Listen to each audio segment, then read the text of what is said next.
그 결맞음이 유지될 때 이는 안정된 상태라기보다는 긴장 속에서 균형을 유지하고 있는 상태로 느껴진다. 물리학에서도 이런 감각으로 결맞음을 이해해도 무리가 없는지라는 이제 질문을 주셨어요.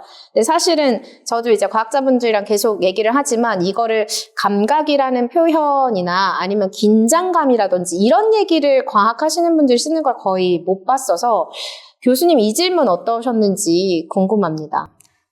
이 질문은 이제 제가 이야기하는 말이 되는 것 같아요. 오. 그러니까 어떤 의미냐면 의미에 따라서 달라질 것 같은데 그 결맞음을 유지되기가 어렵잖아요. 근데 환경에서 자꾸 방해를 하고 있으니까 그런 게 이제 긴장이 있는 거고 그 환경의 방해에도 불구하고 균형을 유지하는 상태로 가기를 우리가 그게 기술적으로 만들고 싶은 거거든요. 결맞음을 끝까지 계속 유지하고 싶어 하는데 환경의 방해를 막아가면서 혹은 환경이 살짝 건드려도 그럼 얘가 살짝 깨지는 것 같은데 다른 걸 이용해서 다시 복구시키고 이제 그런 방식으로 유지한다. 그런 취지에서는 뭐 충분히 상상이 가는.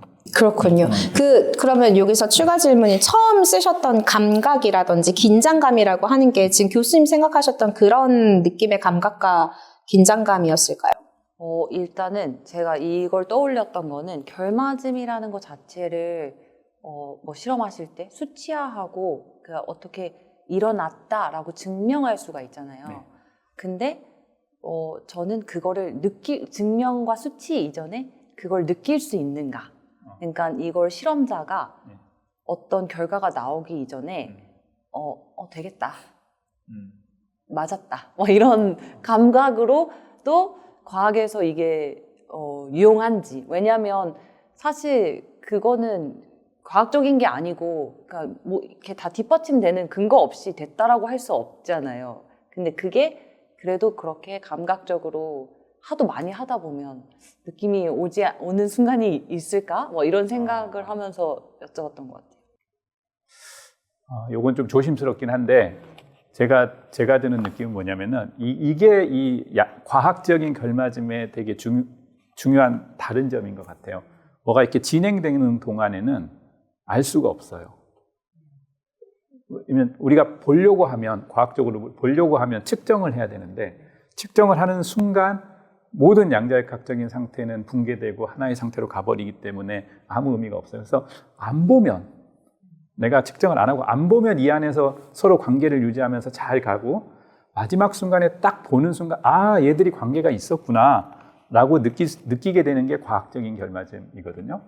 그래서 만약에 그 개념을 다른 데서도 그대로 가져가고 싶다면 중간에 알면 안 됩니다. 중간에 모르는데 나중에 알아야 되는데 이게 내가 양자역학에서는 원리적으로 모르는 거고 근데 이거를 고전 세계인 예술이나 이렇게 문학에 인문사에 오게 된다면 저는 이제 양자역학적으로 원리적으로 모른다기보다는 원리적으로는 알 수 있는데 그냥 모르는. 근데 어쨌든 모르는 게 중요해요. 그러면 비유가 좀 될 것 같긴 해요. 중간 과정은 모르고 마지막에만 아는. 그럼 저 여기서 연계 질문인데 그럼 중간에 이게 결맞음 있는 상태인지 아닌지는 과학자들도 모르는 거잖아요. 그러면 결과가 나왔을 때 그 전에 결맞음이 있는지 없는지를 알 수 있는 거니까 결국은 본인들도 이 결맞음이 있는지 없는지는 확신이 없는 상태인 거죠. 실험하실 때는. 실험할 때는 확신이 없죠. 근데 이제 해보다 보면 감각적으로? 감각적으로 그걸 여쭤본 거예요. 이런 거죠. 맞아요. 감각적으로 알 수 있는 게 아까 영의 그 간섭 실험을 해요. 근데 이제 그 실험을 계속 하다 보면 내가 무늬를 보지 않아도 내가 이 정도 세팅해서 이 정도 했으면 당연히 보이겠지. 이렇게 될 수 있고 그거 간섭 실험은 이제 빛이니까 그나마 쉬운데 양자 컴퓨터 같은 거를 한다 그러면 이게는 아주 중간에 이게 결맞음이 깨졌는지 당연히 알 수 없겠지만 수많은 실험을 거쳐서 내가 이 정도 했으면은 당연히 되겠지라는 감은 생기겠죠. 그걸 여쭤보고 싶었어요. 왜냐하면 굉장히 이런 감각과 감에 의존한 이제 예술을 그렇게 만약 수치하는 작업도 분명히 있을 거지만 그건 또 다른 문제고 근데 이런 감각에 하는데 요거가 약간 과학에서는 어떻게 쓰일까? 뭐 이런 게 궁금했었던 것 같아요. 그래서 과학자들도 본인의 감을 믿느냐? 당연히 감이 중요하죠. 자기가 할 수 있다는 생각이 들어야 실험도 하는 거고 저는 그거랑 비슷한 것 같아요. 그 초밥할 때 딱 집으면 밥알수 몇 밥알 몇 개냐. 개, 그다음에 썰면 몇 그램 그 초밥에 거의 달인급 돼야 그렇죠. 이제 실험을 그럼요. 계속 하다 보면 그렇죠. 안 봐도 아는 단계. 아, 그럼 저는 또 하나 궁금한 게 아까 결과가 나와야지 이게 결맞음이 됐는지 안 됐는지를 알 수 있는 건데 사실은 제가 이해하기로는 결과가 나왔을 때는 확률화 되잖아요. 결국은 하나로 되니까. 그러면 이게 그 몇 번 정도 근데 방금 굉장히 중요한 질문을 하신 거예요. 그 과학적으로도 아주 중요한 질문을 하셨는데, 그러니까 이제 뭐 여러 가지 이 결맞음의 응용이 있겠지만, 그러니까 양자 컴퓨터에 응용을 한다 그러면 아까 말씀하신 것처럼 항상 마지막 측정은 확률적이에요. 그렇죠. 항상 마지막 측정은 확률적이란 말이에요. 그러니까 알 수가 없어. 그럼에도 불구하고 이게 왜 의미가 있냐면 그 결맞음 때문에 의미가 생겨요. 그러니까 결맞음을 가지고 이렇게 가는데 우리가 어떻게 이걸 이용하고 조작을 하냐면 맨 마지막에 답이어야 할 그 결과가 나올 확률이 극대화되도록 결맞음이 도와줘요. 그러니까 중간에 이 결맞음이 있는 상태들을 이용해야 그럼 마지막에 측정을 했을 때 1부터 100까지 있는데 답이 3이라고 합시다. 그러면 원래는 양자역학 1부터 100이면은 뭐 1이 나올 확률 얼마, 2가 나올 확률 얼마. 뭐 내가 측정할 때 어차피 모르는 거 아니야. 어차피 확률인데 1부터 100까지 아무거나 나오는 거지 뭐. 이렇게 생각할 수 있는데 그게 아니고 할 때마다 거의 3이 나오게 되는. 내가 답이라는 게 항상 나오게 되는. 근데 그게 가능하려면 중간에 이 상태가 결맞은 상태로 삭삭삭삭 서로 변환이 되고 끝까지 가야 돼요. 그 결맞음이라는 게 이제 내재적인 관계거든요. 그게 간섭이에요. 그러니까 그 빛의 간섭 무늬가 뭐 밝은데 어두운데 밝은데 어두운데 있는데 뭐 그렇게도 만들 수 있지만 한 부분만 굉장히 밝고 나머지는 다 어둡게도 만들 수 있겠죠. 그렇게 만들어 내려면 중간에 그 내재적 관계가 잘 유지가 돼야 되는 거예요. 그래서 이 결맞음을 유지하는 게 중요합니다. 그렇군요. 이 질문은 제가 볼 때 교수님이 작가님께 주신 질문 같은데 작품의 상태가 다르게 인식되는 형태를 결맞음과 연결하여 해석한 것으로 보이는데요. 그렇다면 예술이 다양한 의미를 드러낼 수 있다는 점에서 중첩이랑도 관련이 있어 보입니다. 그렇다면 예술의 관점에서 중첩과 결맞음의 차이를 어떻게 구분하거나 묘사할 수 있을지 궁금합니다. 라고 교수님이 작가님께 질문을 주셨습니다. 작가님 혹시 어떻게 생각하시는지? 일단은 중첩도 물론 되게 어려운 이론이긴 하지만 제가 봤을 때 시각적으로 표현하기가 굉장히 쉽다라고 느껴지거든요. 그러니까 중첩 말 그대로 뭔가 겹친 것 이게 사실 이미 예술에서 많이 표현이 되어 왔고 과학과 무관하게 그리고 굉장히 이미지적으로도 뭐 예술적이라고 할 수 있는 그림들을 보면 중첩이 그리고 여러 번 반복이 되는 거거든요. 예를 들면 그림도 계속 중첩이 되는 거고 뭐 여러 가지들이 중첩이 될 수 있어서 이미지적으로 보이기엔 중첩이 굉장히 어떻게 보면 쉽게 해석할 수 있다, 쉽게 다가갈 수 있다라고 생각이 드는데 결맞음은 이거보다 조금 다른 층이라고 생각을 했어요. 그래서 일단은 결맞음 안에서도 중첩이 있을 수는 있다고 생각을 하고요. 없을 수도 있다고 생각하는데 제가 바라봤을 때 중첩은 어쨌든 시각적이거나 감각적으로 느껴지는 것. 그런데 이 결맞음은 이 중첩과는 다르게 눈에 보이지 않을 수도 있다고 생각이 들거든요. 어떤 관계에서 이루어지는 그런 내가 느끼는 감정 혹은 그러니까 작가가 만들면서 느꼈던 어떤 요소들, 필요했던 요소들이 겹치면서 나올 수도 있는 거고 아니면 관객이 참여하면서부터 관객과의 관계, 그러니까 보는 사람의 관계가 들어가면서부터 나오는 요소들이 겹쳤을 때 이런 감정에서 오는 결합이 결맞음이라고 생각을 한 거예요. 근데 중첩은 딱 이미지로만 결정이 되지 않을까라는 생각을 했어요. 작가님 말씀은 제가 감히 조금 이해는 한 것 같고요. 제가 잠깐 망설였던 거는 과연 예술에서 중첩과 결맞음을 구별할 수가 있는 것일까?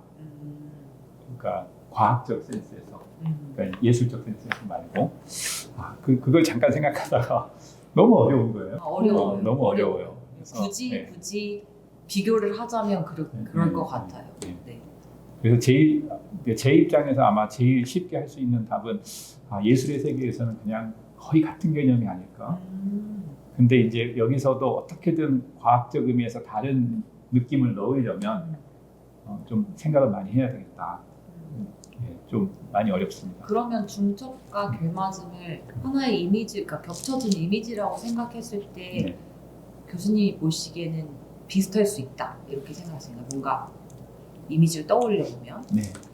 그게 왜 그러냐면 네. 사실은 이제 예술이나 그러니까 양자역학의 세계가 아닌 세계에서의 중첩은 정말 과학적 의미에서 중첩이 되기가 쉽지 않거든요. 무슨 뜻이냐면 중첩은 진짜 측정하는 순간 뭔가가 결정되는 그 자체로는 이도저도 아닌 이런 게 중첩인데 일상생활에서는 그러기가 쉽지가 않아요.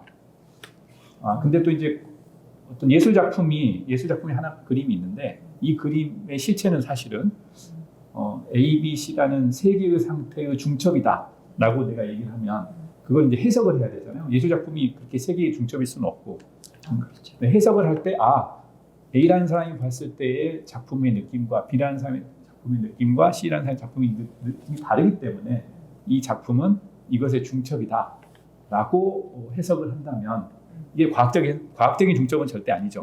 그렇죠. 근데 이제 어쨌든 우리가 이제 비유를 통해서 가져온다 그러면 그러면 이제 이 세 작품 사이에 세 개의 어떤 그 상태가 중첩이 돼 있는데 그 결맞음은 뭐냐면 이 세 개 사이에 또 와서 다르게 보여요가 아니고 관계가 있어야 된다는 거거든요. 네, 맞습니다. 그러니까 A하고 B 사이에 어떤 내가 모르는 내재적 관계가 있고 B, C 사이에 내재적 관계가 있고 그 관계가 뭔가 영향을 미치는 그런 게 돼야 되는데 그러면 다시 관계가 A, B, C가 와가지고 그럼 A가 감상을 해서 A로 판명을 하고 B가 감상을 해서 B로 판명하고 C가 감상을 C로 판명해서 끝났는데 어떻게 해야 이 애들이 관계가 있었다라는 걸 만들 수 있는가? 그러려면 A와 B가 토론을 해야 되잖아요. 네. 그래서 네. 이 작품 나는 이렇게 네. 생각하는데 너는 어떻게 생각하고 뭐 해서 이 관계를 찾아내고 B, C 사이의 관계를 찾아내고 그러면 이게 결맞음이 있다고 하는 건가? 이런 좀 생각을 하고 있었어요. 이게 작업을 딱 내고 네. 나서의 무언가가 필요할 것 같아요. 맞아요. 그러니까 만약에 이제 그 해석에 따라서 여러 가지 해석이 가능하니까 중첩이다라고 하는 그 방향으로 간다면 네. 그 이후에 그것들 사이의 관계를 하는 어떤 표현하는 네. 뭐가 있으면 여기에 결맞음이 있구나. 근데 이게 되게 좋은 게 보통 미술 공모전이라고 하면 내서 당선되고 뭐 짜잔 이렇게 해서 끝나고 뭐 더 이후에 뭐가 있겠지만 근데 이게 이런 식의 정말 진정으로 결맞음을 담은 공모전을 한다면 이 이후에 무언가가 뭐가 있으면 진정한 의미의 결맞음으로 결을 맺지 않을까? 뭐 이런 생각을 아이디어도 어렵네요. 필요하네요. 네. 맞아요. 그러니까 무언가 이렇게 눈에 보이지 않은 거여더라도, 그러니까 공모전의 결맞음에 이렇게 나와서 그냥 사라진다기보다 이게 조금 계속 되풀이되고 토론이 될 수 있는 그런 형태로만 남아 있다면 좋을 것 같아요.